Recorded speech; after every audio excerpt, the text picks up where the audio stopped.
is another edition of the UTPA Baseball Show. My name's Jonah Goldberg. This is Manny Mantrana. Glad to be here, Jonah. Thank you for having me. Head coach of the Bronx baseball team and nearing the end of his 6th season. This past weekend, picked up his first WAC sweep. It was wackio. Yeah. Taking out North Dakota, 3-1 on Friday, 8-5 on Saturday, 13-4 on Sunday. All of these games very unique in their own right. Start with Friday, and we had a classic pitchers duel between Sam Street and Andrew Tomei. Tomei, a guy who a couple years ago was Street as a freshman, and then his numbers have trended the wrong direction. But he was the guy that I remembered anyway on Friday, and then Street did what Street does. He wins. You're absolutely right. They were both Friday night guys. Tomei's having a little bit of a rough year this year, but when he's on, he has the ability to be very, very good. And our guy obviously has been good now, not only this year and this weekend, but also last year, Jonah. So it was a good game for Sam. We won 3-1, and that's always good to start the WAC weekends on Friday night with a win. It's funny. It tells you what kind of standard we hold Sam Street to. After the game, I come home. My wife tells me, like, well, what a rough game for Street. And I'm like, what are you talking about? He gave up 1 run in a complete game. He struck out 8. She's like, yeah, but he walked 3 batters. You want to talk about impossible standards? You're absolutely right. When people notice, hey, you know what, you allowed 1 run, I think 5 or 6 hits, and then they remember the 3 walks because he really doesn't walk a whole lot of people. That's a great standard. So hopefully that'll rub off on the rest of the pitchers and have those rough outings that Elizabeth mentioned. So we'll take those rough outings. If that could be everybody's worst outing, my goodness, you'd have the best pitching rotation in the history of the planet. That would be nice, wouldn't it? Hey, I had a bad outing. What? Well, I pitched a complete game. I only gave up 1 run and 6 hits, but I walked 3, even though I struck out 8. Yeah, that's pretty bad. And you think about what Street has done overall. I mean, I know we talk about it every week, but it so deserves that attention. Where now he's 11-0 in 12 starts. That's unthinkable. You know what? We do talk about him quite a bit here, but it's rightly so. I mean, he has done to be 11-0 at the Division I level. It's tough, and again, it's even tougher when you're the Friday night guy because you're really going against everybody's #1 pitcher, and he's been the Friday night guy from opening day, and to be 11-0, and his numbers are just unbelievable. His ERA, his strikeouts to walk ratio, his hits allowed to innings pitched, really an outstanding year for Sam. And he leads the WAC in pretty much every single pitching category. Well, I think Sam has the ability not only to pitch in the WAC, but he has the ability to pitch in a lot of other conferences and be really successful, Jonah. Again, with what he does, the movement that he gets on his ball, his control, the way that he keeps the ball down in the strike zone. He fields his position. He's a tough competitor. He has all the tangibles and intangibles to be a Friday night guy in a lot of other conferences too. Nothing phases this guy. I mean, he could have scouts in the stands. It could be a conference game. It could be a ranked opponent. It doesn't matter. He treats every game exactly the same. And that's what I mean. Some guys have pretty good stuff, but when a little bit of the pressure is on, they kind of don't perform well. Sam performs well regardless of if he's playing the #1 team in the country or the number 1,000 team in the country. His demeanor, his work ethic, and the way he goes about pitching.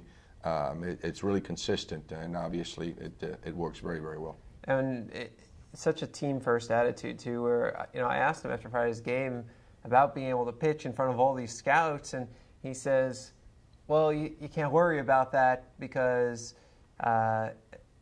all you can worry about is winning the game.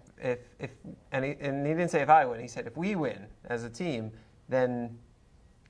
Everything else will fall into place. And he's absolutely right. We try to tell the guys, regardless of who's in the stands, whether it's one person or 10,000, whether there's one scout or 100 scouts.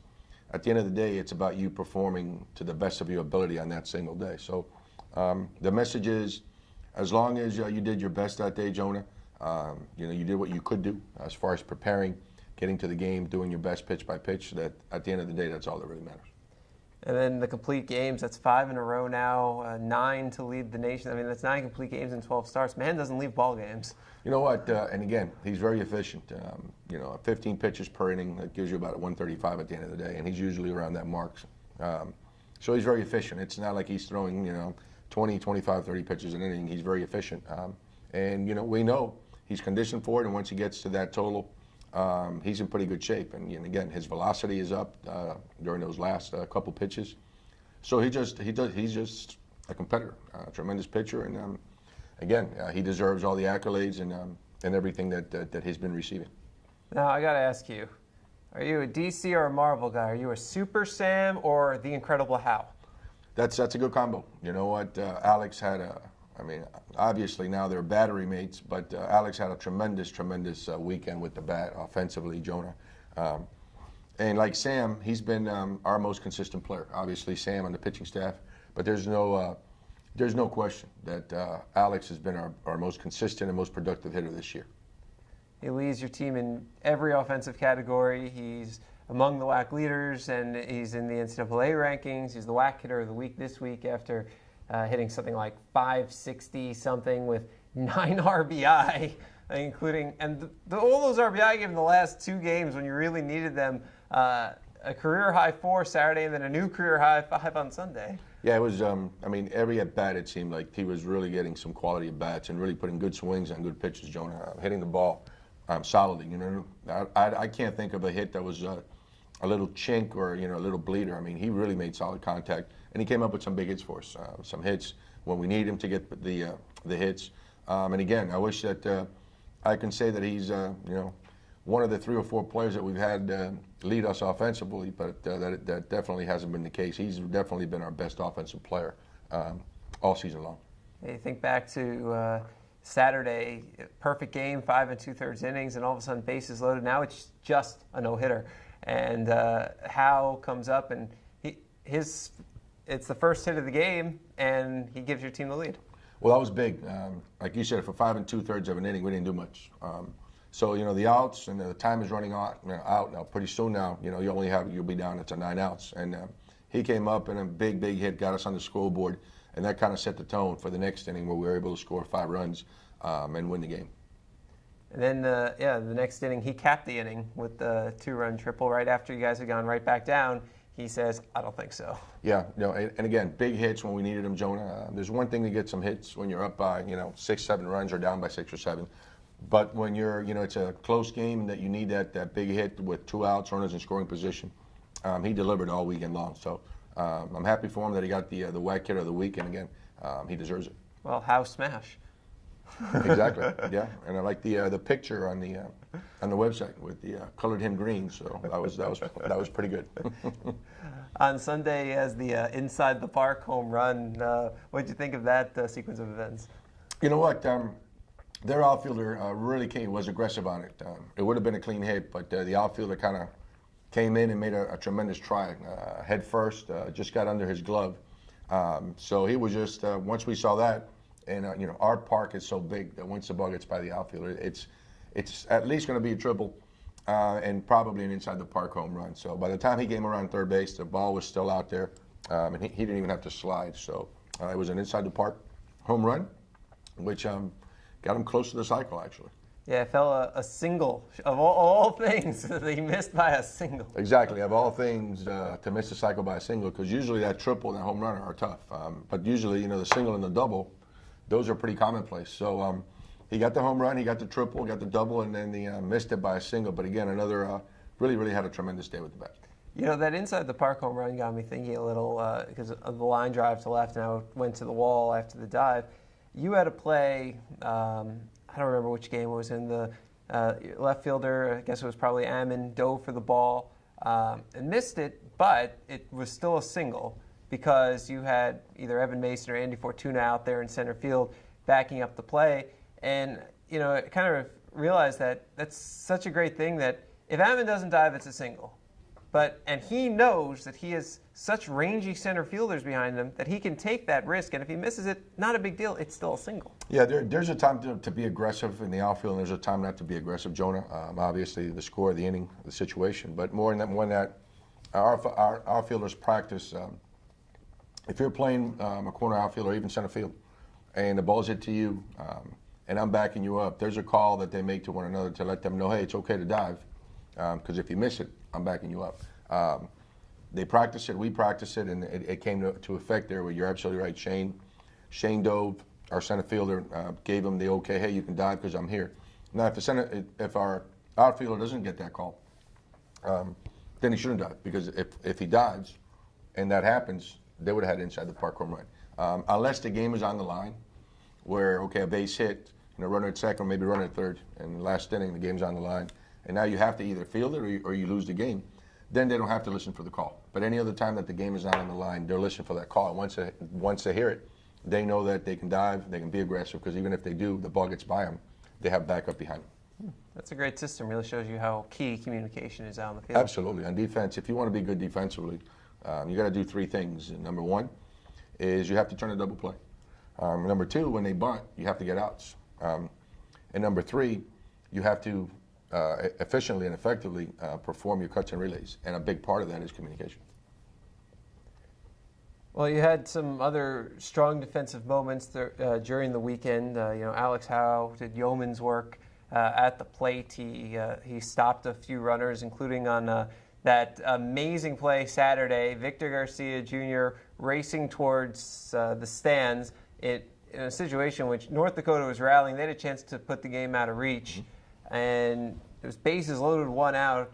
He makes the catch right at the railing in the stands, fires a perfect throw to the plate, and how he was a brick wall stopping the Corvette from coming through. Well, you know what? The bases were loaded, Jonah, with one out.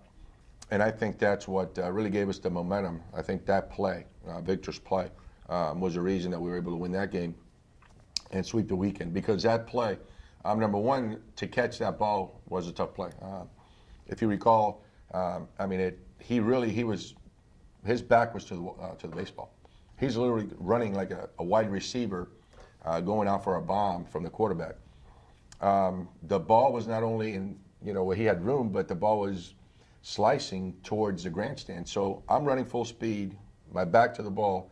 I'm running full speed into the stands. To make the catch was a great play.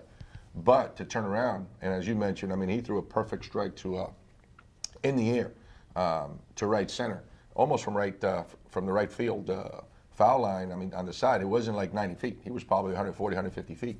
And he threw a perfect strike in the air. I think that was the play that really helped us win that night and come back and win the series or the sweep on Sunday. Another strong part of Howe's game was he caught his first base runner on Sunday. It's only his 14th game as a catcher at the Division I level, and the throws have been gradually getting better and getting closer to where they need to be, and then getting a little more velocity on them, and it all seemed to come together as he nailed that base runner. Yeah, there's moving positions from where Alex was playing in right field to catch Jonah. They're two totally different throws. You want your outfielders with a long arc, with a big circle. They're throwing 200, 220 feet from the outfield.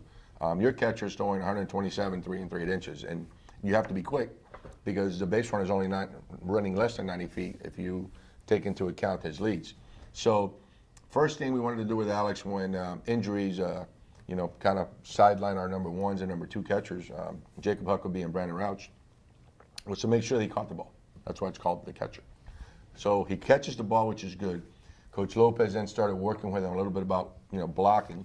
And lately, for about the last week, maybe 10 days, they've been really working on his throwing from the catcher's position. And as you mentioned, everything's beginning to kind of fall into place where obviously he catches, he's blocked a gazillion balls since he's been behind there.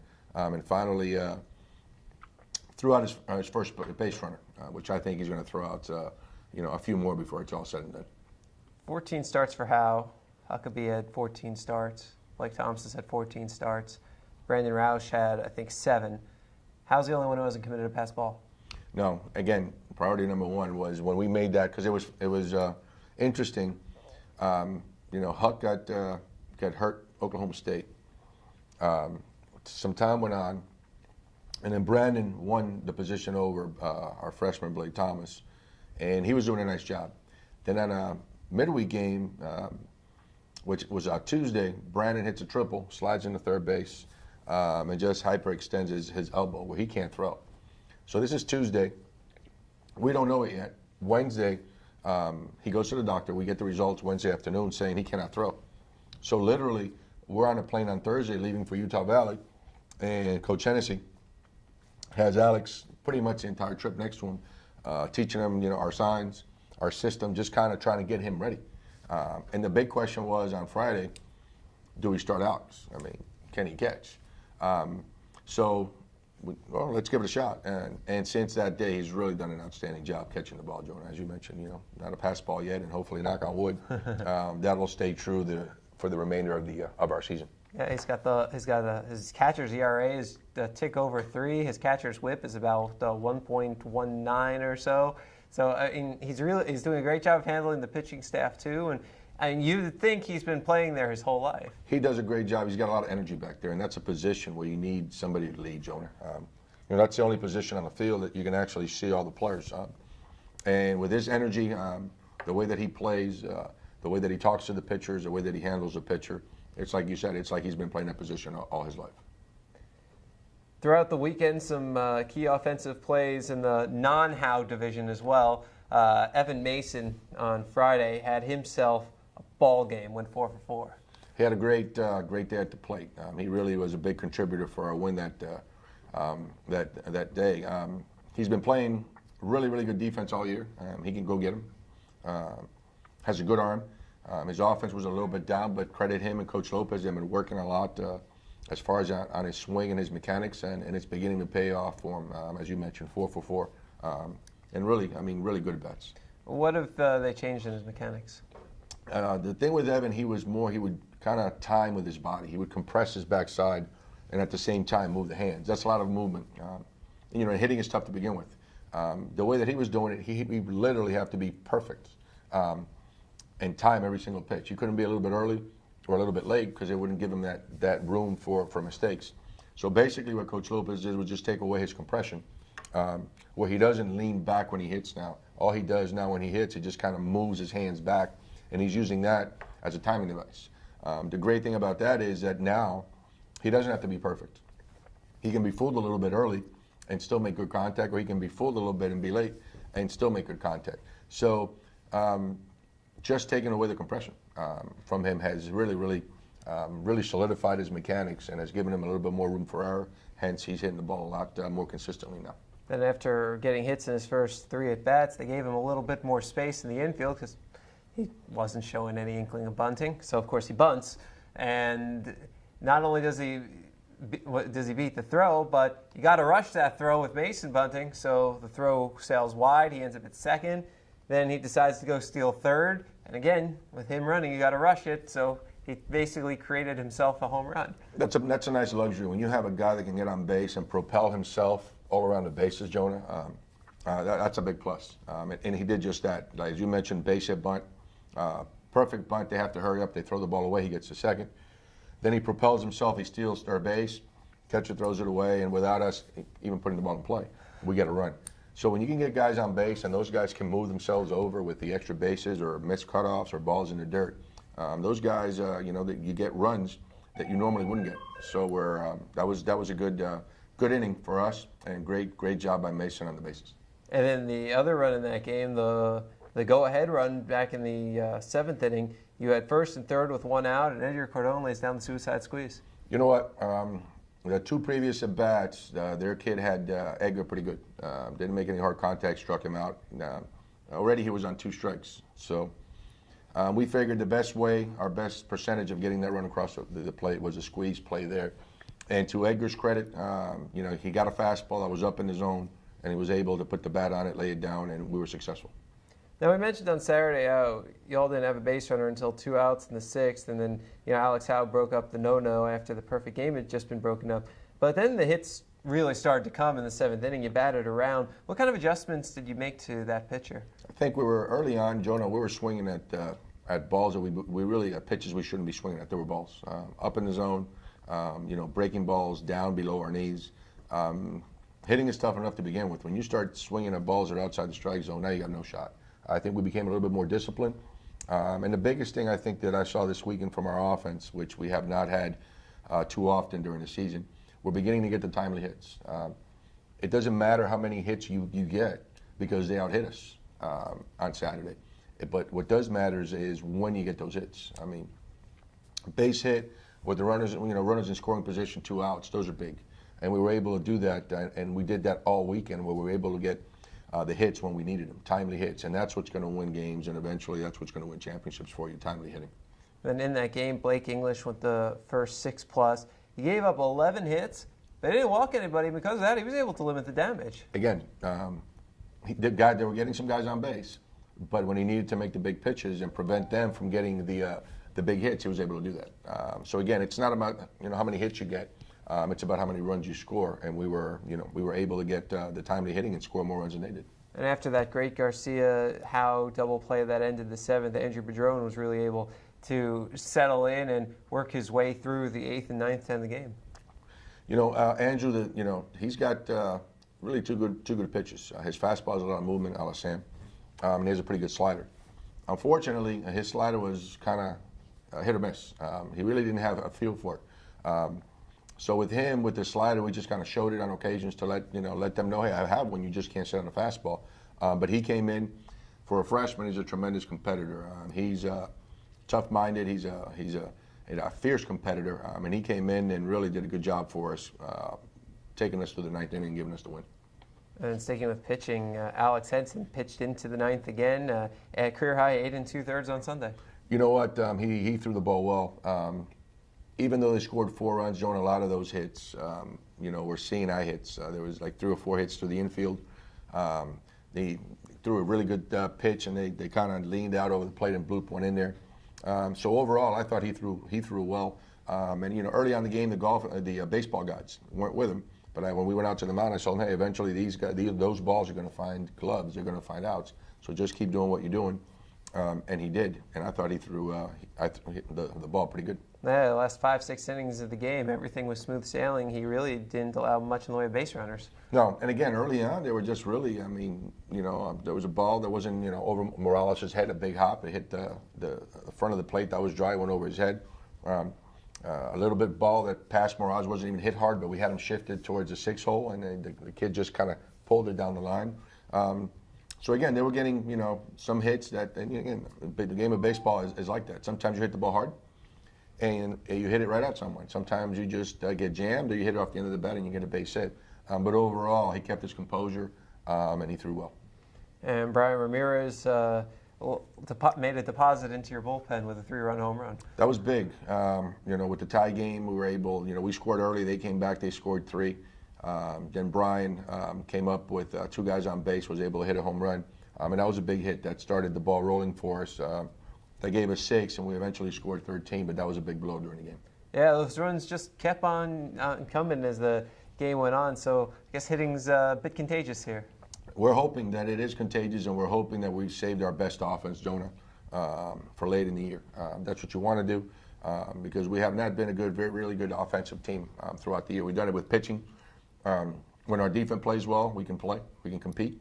But unfortunately, when you're not hitting, you got to make sure you get pitching and you get defense. Because once you start scoring more than 4 or 5 runs and you're not hitting, then basically you're out of the game. So hopefully our offense will wake up, take a page out of Howe's playbook, and be able to continue the good pitching, play some good defense, but now the ability to score some runs and some crooked numbers up there.